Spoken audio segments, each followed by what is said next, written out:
Well, in Leslie's talk we heard about David's contribution to transpersonal psychology. We're now going to hear about his contribution to psychical research. And I'm delighted to be able to invite Alan Murdie to perform that role. Alan has been a member of the SBI Council, I think, since 1999. In particular, he's chairman of the Spontaneous Cases Committee, which obviously overlaps very much with the sort of research that David did. But also, he's the chair of the Ghost Club. It's a separate organisation from the SBI, but obviously close links. He's the author of many books, most of which start with the word haunted, like Haunted Edinburgh, Haunted Brighton, Haunted Bury St Edmunds. He's written 2 books about ghosts in Cambridge. So obviously he's well qualified to talk about anything to do with ghosts. But on the other side of his life, people of course have 2 sides, as we heard about David himself. And Alan is actually a barrister in his professional work. He's a senior lawyer at what's called the Zacchaeus 2000 Trust, which he co-founded in 1996, which oddly enough is the same year that David et al. Co-founded the TPS. And it's interested in vulnerable debtors and victims of governmental mistakes. Well, that's nothing to do with today's study day, but it sounds like an interesting topic in itself. But the other thing I should say about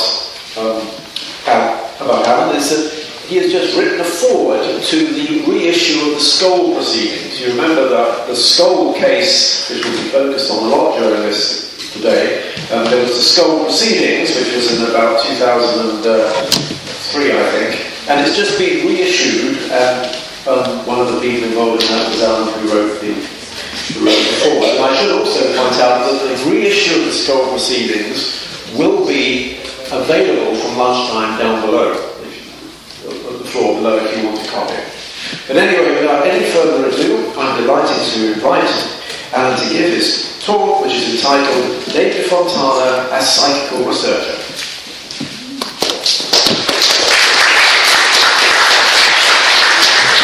Well, good morning, and first of all, thank you very much for the introduction, Bernard, and it is a great privilege to be asked to give this talk in appreciation of the life and work of David Fontana, and particularly with respect to his contribution to psychical research. In many ways, this has proved for me a huge undertaking, because from 1987, when he joined the Society, David Fontana entered into some in-depth and very serious and very interesting research, particularly in what we call spontaneous cases, those sort of phenomena which take place in everyday life, away from the laboratory. Although his background was in psychology, he chose and took a serious and significant interest in those sort of cases which take place outside of scientific testing, laboratory conditions. Now, I'm very interested in evidence. I deal with evidence and have done in the legal sense for the last 20 years. I come at this subject from that perspective very much, not actually as a science, from a science basis. But nonetheless, I think that the contribution that David made, in some ways, his life in psychical research before the Skol report actually prepared him to undertake that report and research with the members of the SPR, and I'll say a little more about that. I have to say also, the one thing I've noticed reviewing the work of David Fontana, at every stage when he investigated spontaneous cases, it was controversial. People immediately came out to criticise and attack the work he had undertaken. And gallantly, on every occasion, without any fear, he met those challenges. He met and argued against them and fought his corner without any hesitation. He was an admirable champion of psychic phenomena and a scientific approach to them. And I have to say, my admiration has grown somewhat. Although Bernard has said I have written the introduction, I wrote the introduction very much to the Skol report as something of a critic. I have a lot of doubts myself personally about some of the things that are reported in the Skol report. What I don't have any doubt about is that it is a most significant piece of research, and it is absolutely right that it should be republished. And I'll explain a little more on my thinking as we go on. Let me introduce really David Fontana, the psychical researcher. Well, one of the most significant cases he did before Skol was the investigation of what has been known since as the Cardiff poltergeist. This occurred was reported to the SPR in June 1989, and David was asked by John Stiles, the Honorary Investigations Officer, to look into an outbreak of poltergeist phenomena which were occurring in a small mechanical repair shop and an adjoining retail shop in a terrace street in Cardiff. And David happily took up the challenge to go there. And he went in and almost had beginner's luck. He'd heard reports there was stone throwing, and as soon as he arrived, in his own experience, there was suddenly a ping. A stone had literally been thrown to welcome him onto the premises. Well, he did everything that a good psychical researcher working on the model of poltergeists that was current at the time did. And one of the ideas that was very popular from the mid-50s onwards was that poltergeists might be attributed to tremors, to vibrations, to earthquakes, underground water. He did everything he could to check that there could be no physical cause, and indeed, given the range of phenomena which he went on to see and witness himself, there could be no way that vibrations from traffic or from minor earth tremors could be responsible. There was a whole list of phenomena, and what was significant, he saw a lot of it for himself. There was stone throwing. The stone throwing was serious. In fact, the owners of the business became so concerned they took advice on insurance because they were afraid customers would be injured. A paint scraper mysteriously disappeared. It was one of a number of objects to mysteriously appear and disappear. I have to say, on the stone throwing, David himself was more than satisfied of its reality. Not only did one greet him when he arrived, he on one occasion was hit in the back by a stone, and he could find no explanation, but perhaps most significant of all, he actually took part in stone throwing with the poltergeist. It was a reciprocal arrangement. Now, I don't simply take David Fontana's word for this, because I also have heard it from another person who witnessed it, and that was Tony Cornell. And he said you could literally stand in the yard, throw a stone, and invite the poltergeist, by which time it had been given the name Pete. You would invite Pete, the poltergeist, to throw the stone back. And indeed, the stones would come back. And as I remember Tony Cornell saying to me, either there was an invisible person at the end of the yard throwing it back, or the stone was on a piece of invisible elastic, which I was not aware of. There was no other explanation. And he saw this happen. It was an interactive phenomenon. Also, there are other little mysteries which occurred. Coins appeared. Money started materialising from who knows where. Some of these were antique coins. Interestingly, some of them were pennies minted as long ago as 1912. And there was, in fact, a bit of numismatic research into this, and it was discovered that these 1912 coins were, in fact, a special edition, which, because of some circumstances way back in 1912, had not actually been manufactured as normal at the Royal Mint. They had a curious origin. David even went so far to speculate whether some coin collector had lost their 1912 pennies back in 1912 and whether they'd been turning up here. It got even more significant, and this indeed is very rare in poltergeists, in that it wasn't just coins. Notes, currency, started arriving. In fact, a total of £70. in £5 and £10 notes materialised on the premises. Now, normally, whenever there's reports of poltergeist activity, it's money disappearing that you look out for because of obvious suspicions. But in this case, money seemed to materialise. What year? Sorry? What year were they? I don't know what year the notes were. There were also, and this again did not really fit what we tended to think about, certainly of poltergeists at the time, there were also strange phone calls to the premises which couldn't be explained either by the people there or by British Telecom who were consulted. On one occasion, David himself picked up the phone, answered the phone, only to find the line was, in a sense, dead. Perhaps literally and metaphorically, there was no one on the other line, but they had persistent phone calls. Now, there is a history of this in psychical research, the most famous example being the Rosenheim poltergeist in 1967. And just recently, another researcher, Cal Cooper, has been looking at the area of telephone calls from the dead, supposedly.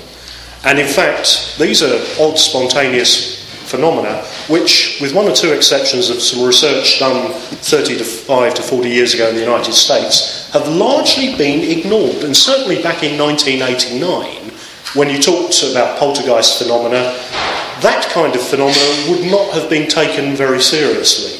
But nonetheless, it occurs in the accounts of the Cardiff poltergeist. I say it wasn't taken seriously. You have to remember that psychical research, in fact, in a way, has done a kind of about-face in the last 100 years. Just over 100 years ago, ghost hunting, investigation of spontaneous cases used to take place in the séance room. You invited the spirits and the ghosts to come to you. That fell out of favour, and the idea is that people now go out and look for ghosts and hunt poltergeists. Initially, a century ago, at the end of the 19th century, most figures in the SPR were exceedingly sceptical about poltergeist activity, yet they were happy to embrace mediumship. A century on, to an extent, those positions have perhaps been researched.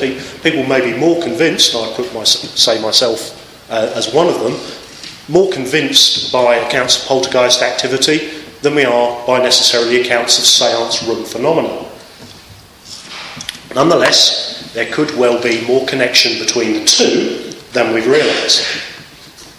Well, a whole wide range of incidents, as David put it himself, a range of other incidents, too numerous to mention here, involving the movement of objects and their disappearance and reappearance, loud knocks and so on, occurred in both premises with no one in the vicinity.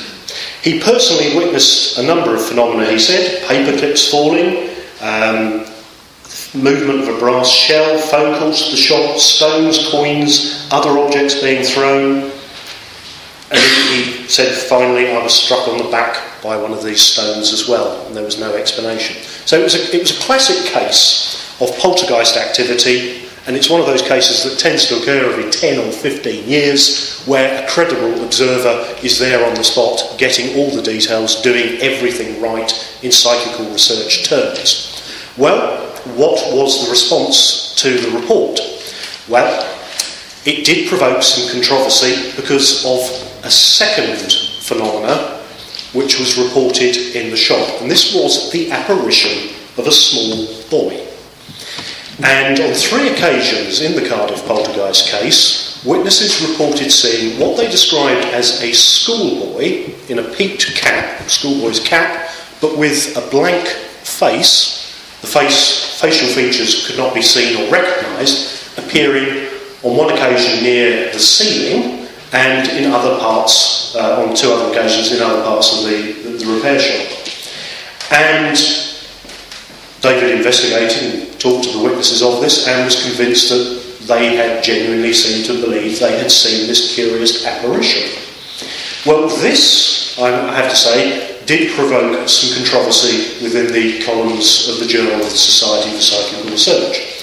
John Randall, the late John Randall, who certainly was not a sceptic on psychic phenomena, in fact he wrote a book on psychokinesis in 1982, felt that perhaps the explanation here was that the schoolboy apparition was in fact a real schoolboy a schoolboy who had in fact been running around causing the tricks.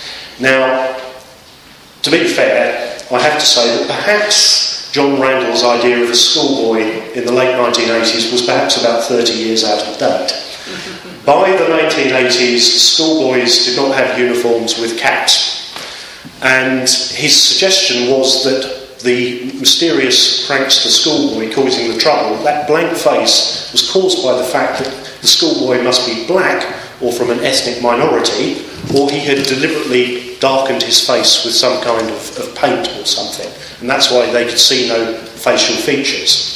And it is rather touching, in fact, to think of a schoolboy prankster doing all this, but nonetheless patriotically keeping his schoolboy's cap on all the time whilst running around causing the pranks. Well, David took this up and he treated the argument seriously and pointed out that, first of all, it was difficult to get a boy to appear near the ceiling, and indeed he had gone and checked with all the schools in Cardiff, and there was no school uniform requiring a cap. And this was before the days before baseball caps and Burberry caps became the garment of head garment of choice.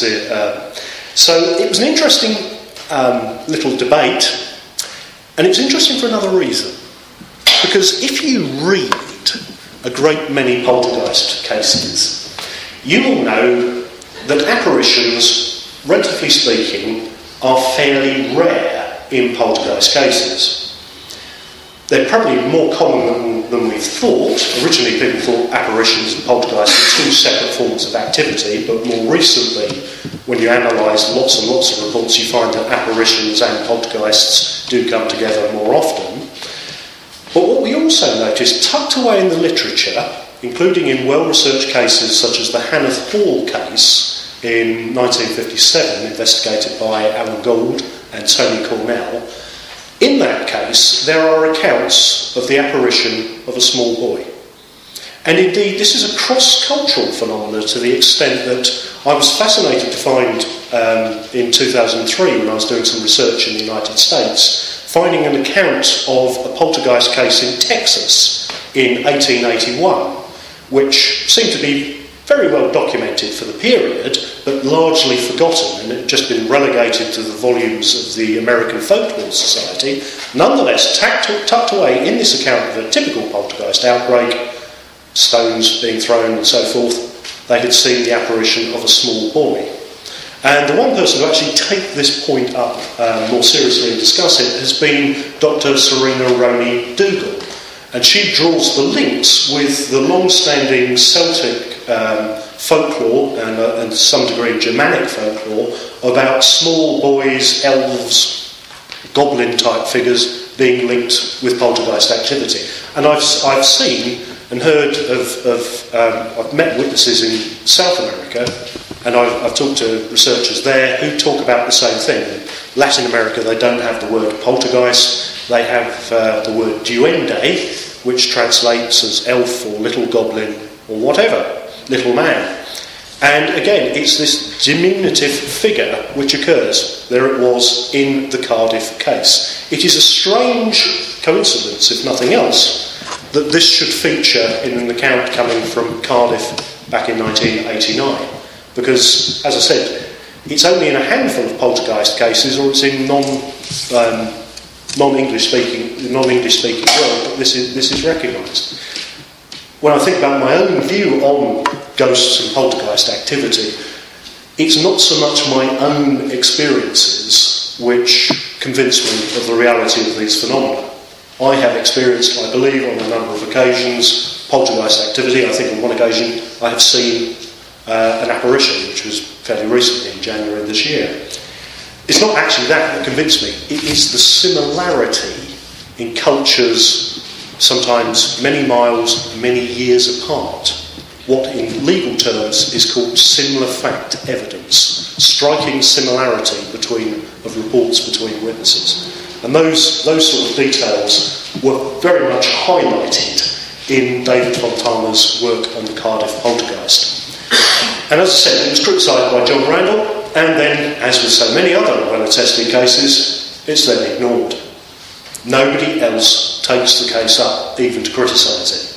Frankly, because you'd have to be disputing with David Fontana's evidence, and no witness or no one's prepared to put their head above the parapet and come up with any serious challenge to it.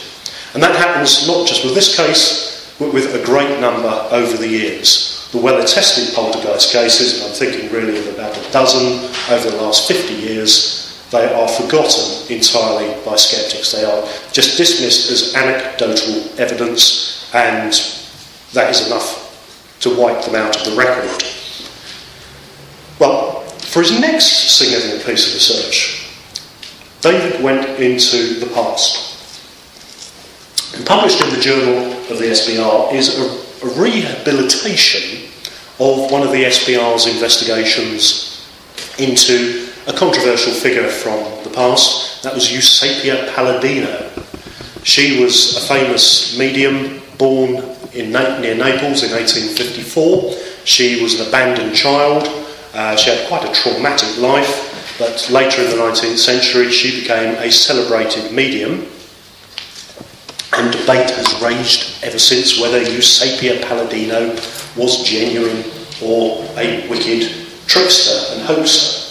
I mean, admittedly, I dare say most of us here have heard of Eusapia Palladino, and a good many of us will know a bit about what she did and some of the other researchers in 19th century spiritualism, because we've read at least secondary sources.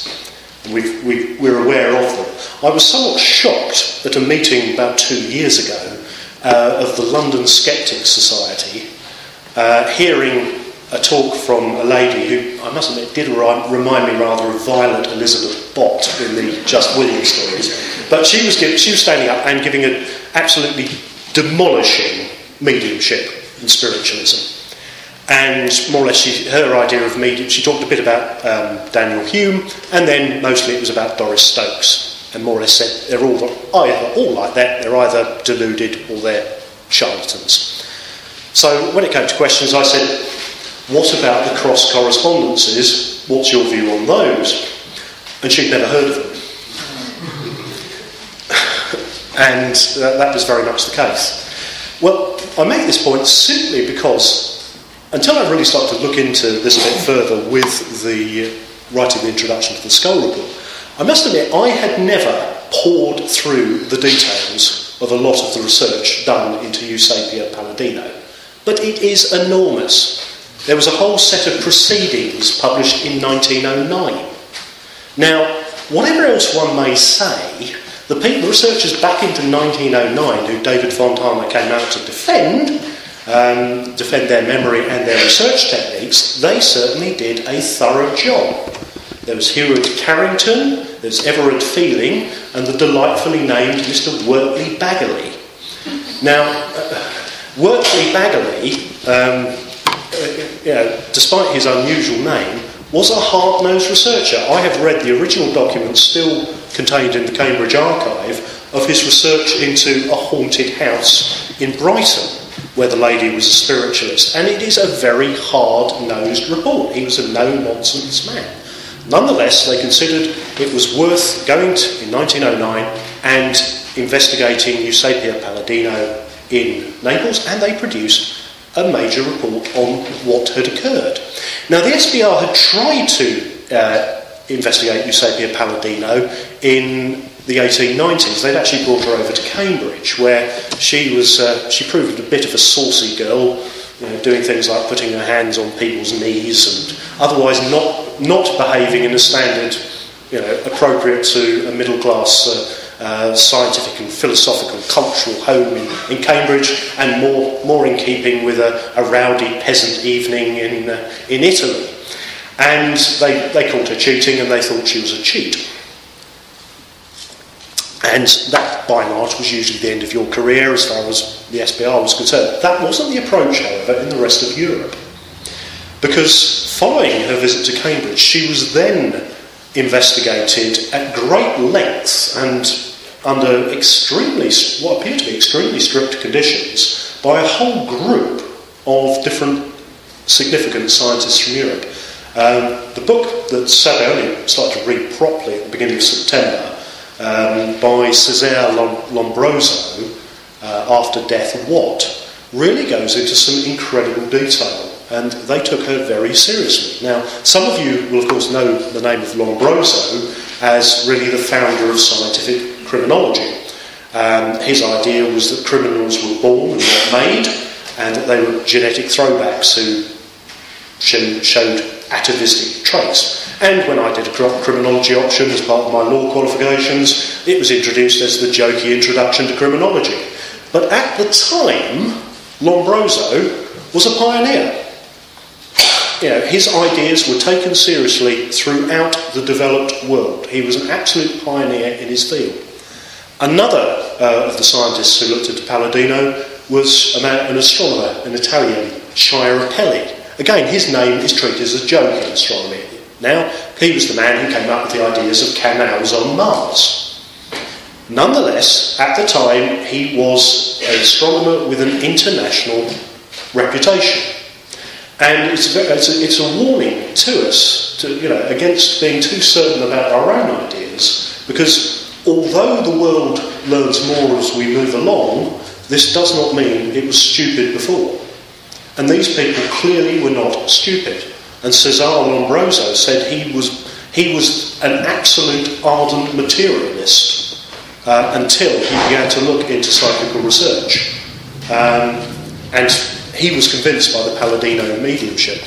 Well, David Fontana had a good background in all of this, and he looked at attacks and criticisms that had been done on the SPR's research into Palladino in 1909 and argued an excellent case for the defence. And again, this provoked a huge amount of argument. The fact that it is incredible, and it is the details into which sceptical challenges of some mediumship go. I think, and I'll sum this up at the end, I think it shows other factors at work, because they discussed literally everything as a possible challenge. It was suggested there were secret panels in the ceiling, and the investigators had not taken that into consideration. It was suggested that there was an accomplice who was making sure that Palladino could help fake these phenomena. Now, if I had an expert standing up in a courtroom to cross-examine them, I'd say, OK, where is the evidence of the accomplice? Who were they? When were they seen? And of course, there is no evidence. No one has actually ever identified the accomplice. Again, nobody has actually gone to check if there really was a ceiling panel. But they talked about, this debate went on, and it talked about all kinds of methods to control Eusapia's hands and feet, to control the knots, what sort of knots were used, what sort of cord was used, whether there was something actually wrong with that type of cord, that she could have escaped from it. And the debate went into... It's a fascinating intellectual exercise, but in practice, that's all it is. And indeed, one of the critics, Richard Wiseman, actually concedes at one point that there is, of course, you're never going to be able to satisfy every critic, because you can always invent scenarios of how something might have been done. Nonetheless, David, to his great credit and to his great patience, stuck to this debate and argued and kept to the points he made, and did so with good grace throughout. Third area that he got involved with was with so-called Raudive voices, instrumental transcommunication, and that's going to... you're going to hear more about that this afternoon. Let me say my own view on this. I'm very much a fence sitter on this subject. I look back to the research done 35 years ago over an 18-month period by the Church's Fellowship for Psychic Studies. And at the end of 18 months, their three-person committee was one concluded the phenomena were genuine, one concluded that the phenomena were probably not genuine, and the third one did not know. And that was after 18 months. Another researcher, David Ellis, he did a lot of research in the early 70s, initially thought there was something in the phenomena, and by the end of it concluded there wasn't. David, to his credit, was actually prepared to go and look and investigate, and he came to the conclusion that there was a genuine phenomenon. Now, personally, on one level, I don't like the idea of voices, and I think in a lot of cases they may well be mistaken, and I think there is doubt about the evidence. Equally, however, I will say, they keep turning up. Yeah, they consist, and in fact I think they go back even longer than the original Raudive voices. I think they can be traced back certainly to the 1950s, if not before, in one form or another. And I think it's that persistence and the fact that David Fontana thought it worth persisting with makes me think there could be something in this. What that something is, I don't know. The important thing is to look at the evidence. And that is what so many critics of parapsychology and fieldwork do not actually do. And those who do look at the evidence don't look at it in any way, certainly taking from a legal perspective, you would expect a courtroom or a tribunal to treat evidence. Often they just don't have any evidence of their own at all. But David was prepared to go out and look. And I think it's certainly worth continuing in all these directions. Then, of course, we have the Skol report as well, to which I have written an introduction. Now, I don't know how many people here received the original Skol report when it was published as part of the proceedings from the SPR. I remember it coming through the letterbox of my home and thinking one of the Borley bricks had arrived. A big thump came down. And it is a substantial report, to say the least. And I have to say again, I find, and I have some difficulties with some of the contents of the Skol report. It taxes my credibility. I mean, virtually everything happens, it seems, at Skol. Things that haven't been reported and investigated properly by psychical researchers since before World War II are supposedly taking place. Now, the general view of a lot of people in spontaneous cases says, whilst I accept these things exist, I had become very, like a lot of people, and again, largely through reading secondary sources, I had come to the conclusion that many of these things were at best delusions, they were hallucinations in the dark, they were the result of suggestions, psychological tricks and errors, or alternatively, they were fraud. And in this case, many of them would count as criminal offences under the Fraudulent Mediums Act 1951, for which the people responsible for could be prosecuted. And I also looked at the fact that since the end of World War II, particularly with developments in infrared photography, a lot of the spectacular effects of yesteryear, the production of ectoplasm, materialisations, object movements, things like this, they had all seemed to be sort of a lot rarer and seemed to have faded out. And there was always a lot of doubt that could be thrown at them. Well, the Skol report, however, even though it contains things that personally I find unlikely or improbable, nonetheless counts as a serious piece of research. Now, if we look at the quality of the key authors, we have Vice President Professor David Fontana himself, we have Professor Arthur Ellison and Montague Key. These people were very experienced professionals.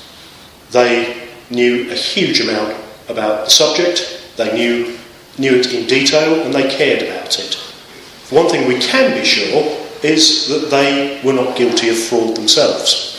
They would not have done that. Indeed, it has not been seriously suggested by anyone, either when the report was produced or since, that was the case. And in fact, my assessment of not just of David, but of all three of them, would be if they had discovered fraud, they would have exposed it. And if they had discovered that they were wrong, they would have told everyone. Nonetheless, they were convinced, and so were a lot of other people, by what they saw and experienced at those meetings. Now, as I said, some of it stretches, certainly my sense of credulity. The materialisation of a newspaper, supposedly from 1944, I find, frankly, hard to believe, particularly when you note that the date of the newspaper which materialised was the 1st of April. Somebody having some kind of joke somewhere, whatever the case. And it's details like that, but nonetheless, this evidence is there and it is significant, and it is reported by people who have witnessed it in detail and are prepared to defend their findings. Now, how are we doing for time, Murdie? Well, you've got another 15 minutes. Right. If you go to the full... Yeah, okay. And again, what it's done, looking again at the Skol report, although I still have my reservations about it, the one thing I'm certain about is that it should be reprinted. Because unlike these discussions about what went on in Naples in 1909, or what Eusapia Palladino and her unknown accomplice got up to, the Skol report is different. It's occurred well within living memory. It is still possible to investigate all those events by one technique or another. There are still people alive with us who were there. The places are still there. It is still open for investigation. It's not like Bawley Rectory now, which burnt down over 75 years ago. It's still possible to follow all of this up. Yeah, and the people are there. And it is open to ongoing research. Secondly, when you put this report in the context of historical mediumship and whatever went on in seance rooms in the Edwardian and Victoria era, and more recently, certainly before the Second World War, in different parts of Europe, there is a colossal body of evidence. Now, ultimately you have to, on the question of whether this proves life or death, survival after death, life after death, we don't know. But really there are only two choices. Either we are mortal beings or we are immortal. There are two choices in this. There might be a third one, that we're immortal for a little while then fade out for something else, but basically the choice is either we are mortal or immortal beings. Whatever the case, it is not the job of science to cover the exploration of this up. It is not the job of science to hold back from looking into these questions.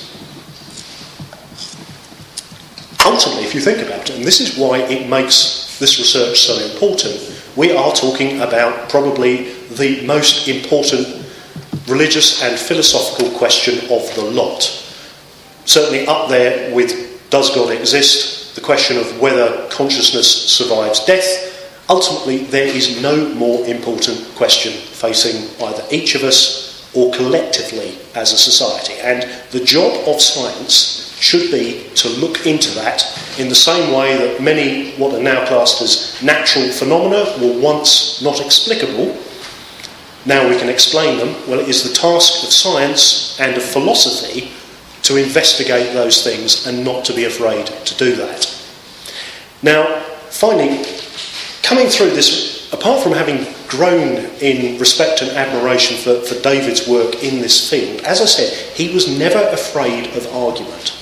And that is one of the reasons why the Skol report, and I've already been asked, before it's just hot off the press, I've been asked to write a defence of it. My defence is basically this, that those observers were either right or wrong. Whatever the case, it is important for science for us to know.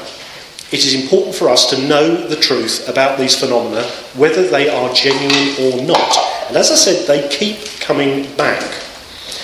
And it's made me think that perhaps deep down there is a further problem with psychical research, and that is a question not so much of controls, because one of the things that David Fontana was very keen on was controlling mediumship and bringing in such controls as you could. But he wrote very impressively on the role of controls, but also made the vital and rather human point that we are at the same time dealing with human beings. And you cannot control what goes on in every regard with human beings, because we are not, like you said, we are not biological machines. It is a far more complex question. But he was well aware of the issues at every stage of every investigation. But furthermore, I do wonder if deep down inside of us, and this perhaps explains the controversy that occurred when the Skol report was first published, and is also, it seems, kicking off again with requests to defend it already, is that deep down, perhaps inside of us, is a kind of barrier to deeper understanding and investigation.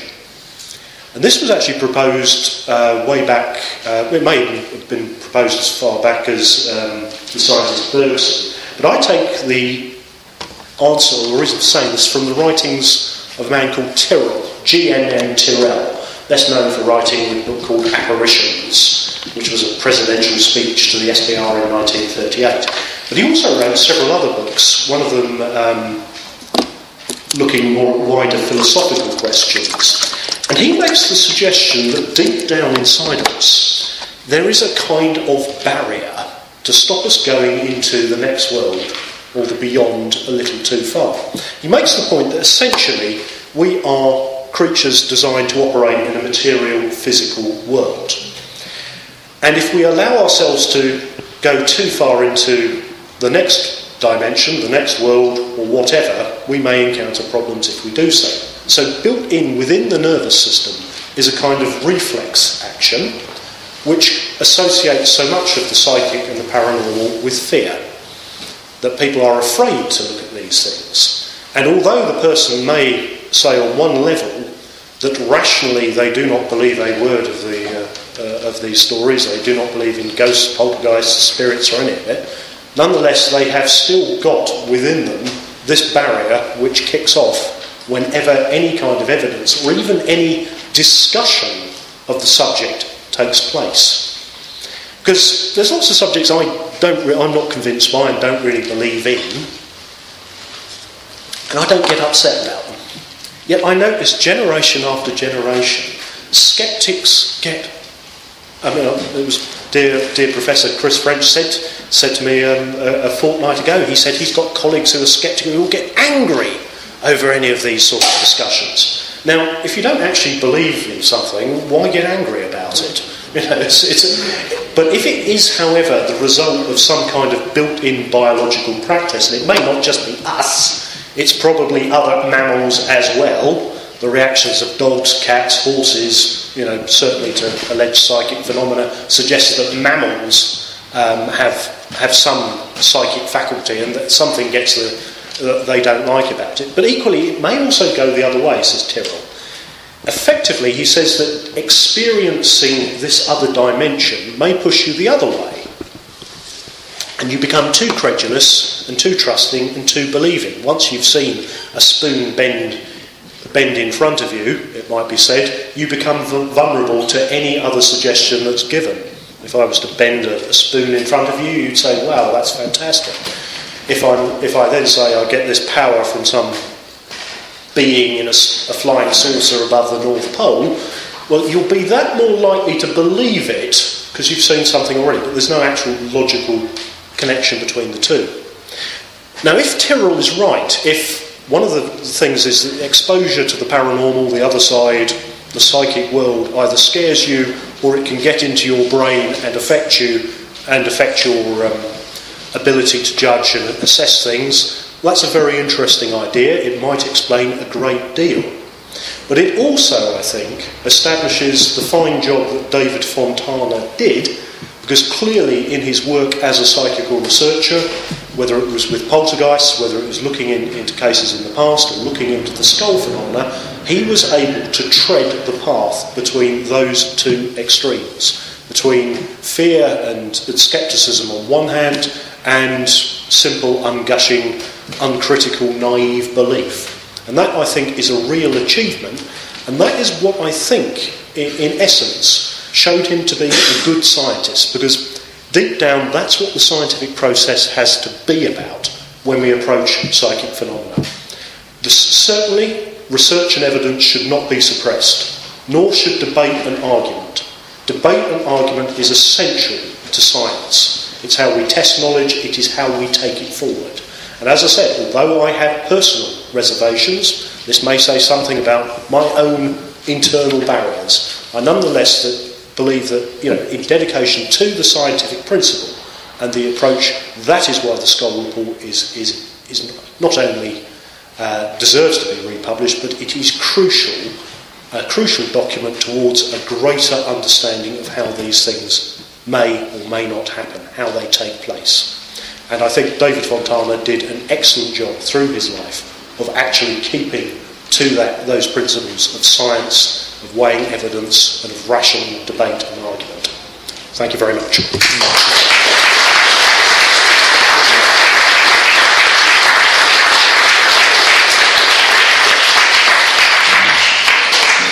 Well, Alan, I'd like to thank you very much indeed for that great talk, and I think to me it illustrates why Alan is really such a good chairman of the Spontaneous Cases Committee. He obviously is open to these phenomena, but also has a balanced view, and he tries to see both sides of the phenomena. And I think that's really important in this whole subject. You shouldn't believe too readily, and you shouldn't disbelieve too readily. And I think that is really crucial to the whole approach. And David himself illustrated that. And it's an interesting point, because actually, I think I'm right to say, in terms of his publications in the SPR Journal, for example, David didn't produce so many papers. I mean, compared to the 45 books he wrote, I mean, the number of papers he wrote in the journal was probably maybe just maybe half a dozen or so. But my goodness me, the ones he did write have turned out to be really crucial. And I'd also like to say something about Skol. I mean, obviously, Alan has put quite a lot of emphasis on Skol. I too would like to say how pleased I am to see the Skol proceedings reissued. It produced a lot of controversy within the SPR. I might say that I personally visited Skol on 2 occasions, and to me it certainly was the most interesting case of its kind I ever witnessed. And you know, it's not for me to say, you know, to what extent it could have been fraud. All I know is the phenomena I saw really had a big effect on me, and I certainly don't believe it was hallucination, but the question of whether it was fraud is a deeper question. But one thing that it did convince me of is that, you know, how really crucial it was to get to the bottom of these phenomena, and also the puzzle that if there's still a controversy about cases which occurred within your own lifetime, the people who you know and talk to all the time, and if you can't resolve that, how less likely you're going to be able to resolve cases which occurred 100 years ago. But to me, I think I personally think the Skol investigation was really important. We're going to hear more about it later on, certainly from Marion Barton. And thank you for also doing the forward to that. And pleasure. Hoping you have it reissued. Now, again, we've got the same issue as after Les's talk. We just have a few more minutes to give Alan his full. There are hands going up, so I am going to go to the end of the 50-minute slot here. And so there are 2. Yes, this doesn't work, but I'll just talk loudly. First of all, John. It's working. Now it's working. So it is John. First of all, I'll show. Hello, thank you very much. My name is John Sanson. I've been looking into the subject for 30 years. And I'd just like to make a point that you were saying you don't understand why skeptics get angry when I think I do. Because what I have discovered is they find themselves under threat. If you're complacent in your kind of dogmatic order, and you find something that's happening which you cannot explain, it's very defensive and really quite hostile. I've encountered this many times, that people get angry because they are under threat, and because perhaps the belief in which they've invested so much time and effort over the years is also under threat. That's what they resent. That's what makes them angry. At least that's what I think. Well, yes, I think it's a whole area that's worth being explored. I mean, and to an extent, I can understand it. There's a slightly scurrilous writer called Colin Bennett, who a few years ago brought out a biography of a man called George Adamski, who was famous in the 1950s, writing a book called Flying Saucers Have Landed. Have landed. You know, absolutely. He actually met the Venusians, and he put photographs of their spaceships, which, depending on your point of view, are either spaceships in the Californian desert or their adaptive theatre lights. And it was a worldwide phenomenon back in the 50s, and passionate debates about this. Anyway, years later, 50 years later, Bennett goes around giving lectures on his book. And he said it's interesting when you get an audience and you start to suggest to the audience that perhaps this man Adamski was not quite the out-and-out charlatan ice cream salesman, and maybe there was something going on there. He said it's interesting that people get angry. And he said, you know, you can talk about lots of events in the 1950s, the Korean War, the Hungarian uprising, people don't care anymore. He said you start to suggest that this 52-year-old photograph might just be something. So I thought this was an interesting phenomenon, and I got hold of Adamski's book. I found a copy in a Hastings bookshop for £3. I started to read it, and I started to get angry. So deep down, I think you're right. At some deeper psychological level, these things have the ability to cause fear. In some way, it almost suggests that your integrity as a person, in some extent, is subject to other powers, other forces in the universe over which you have got no control. And effectively, it is demoting, you know, our Western egocentric, rational mind. Supposedly, it's taking us down, and I think that is the key. I think there may even be a class issue with it as well. I also think that possibly a lot of sceptics may have had very uptight middle-class backgrounds where everything was ordered. And then starting to suggest that there are poltergeists and whatever throwing things around, or that there is a woman somewhere who will go into a trance and engage with other forces. I think there's all kinds of issues to be explored there. I think you're right. Thank you. Now we're going to have a last quick question from Natalie. I wanted to ask, how do we move forwards from David Fontana's research? How do we use the evidence? I'm asking that because I've been working for several years in mental health promotion, funded by different PCTs and the King's Fund. I have 3 examples, 2 from the Somali community, where a woman went to casualty and said there was phenomena in her house, and they sent the police to escort her home. Within 12 hours she'd suicided. A second woman came to me and saw things that other people can't see, and when they took her to the doctor, they sectioned her for 6 months. The third example, a Southeast Asian family who said there were phenomena in the house, and they slept in their car with 2 young children, and the housing authorities didn't believe them. What do we do with this evidence? Is there anybody who's engaging with social services and housing?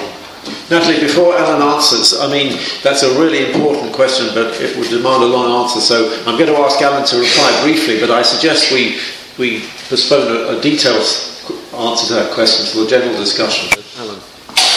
Well, to an extent, funnily enough, I think we actually have to go back to the mid-1970s and early 80s, when there was a much more rational approach being promoted by 1 or 2 people in my particular area, which was ghost hunting and psychic research. The late Andrew Green, who was very much a rationalist ghost hunter, actually wrote articles for Social Work Today magazine, and was actually taken on by Brighton Council as a consultant on apparently haunted houses, council houses. So there is a model in the past for taking a sensible approach. This is, again, it's important. This is why there needs to be more of a scientific input into the subject and greater awareness. I think certainly from the 1970s, I mean, the books you saw typically on bookshop shelves in the 70s, and I've got a fair collection of them, there were a lot of popularly published parapsychological works. That's not the case today.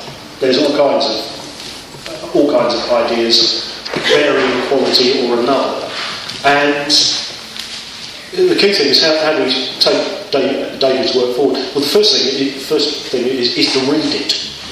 Actually take the trouble to read the work, and then I think with the cases that come up, the material around it is to start to look for patterns. get away from the argument about whether this happens or not, because that debate has been going on and on and on. And there will be some people who always grind their particular axe. I'm not interested in trying to convince people on paranormal phenomena. If somebody says to me, I don't believe in ghosts, I say, fine. I quite agree. I think there are some people who should not believe in ghosts because it would just be too psychologically disturbing for them. But what we need to do is ensure that the scientific approach to these phenomena is given and gets a wider hearing, and to try and it's really to take the subject more seriously, because in a lot of cases it's just become purely entertainment, and it's really to bring it back to the scientific and the sensible spiritual footing, and not treat it as a branch of the entertainment state. Okay, thank you very much indeed. We're going to have